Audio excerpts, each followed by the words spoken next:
Ils ont 93 et 100 ans. Amina et Antonio sont en parfaite santé et totalement autonomes, comme la plupart des centenaires d'Acciaroli, un petit village du Cilento dans le sud de l'Italie.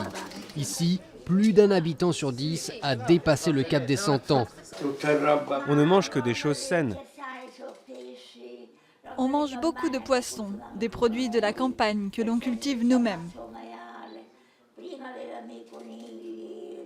On a nos propres lapins, nos poulets, seulement des produits du terroir.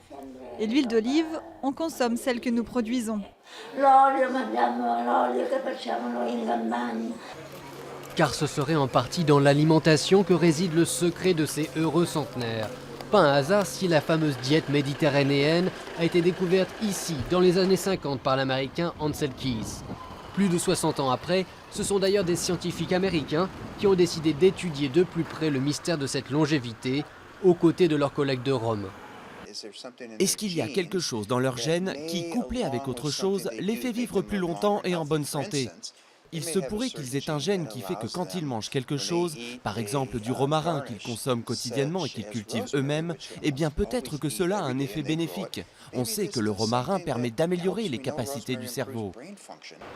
Sur les 80 personnes âgées qui ont participé à cette étude, et notamment 25 centenaires, aucun d'eux n'a la maladie d'Alzheimer. Tous ont également en commun une activité physique quotidienne, comme la pêche, la marche ou encore le jardinage. Ce que nous aimerions faire au final, c'est créer un score clinique, une sorte d'outil.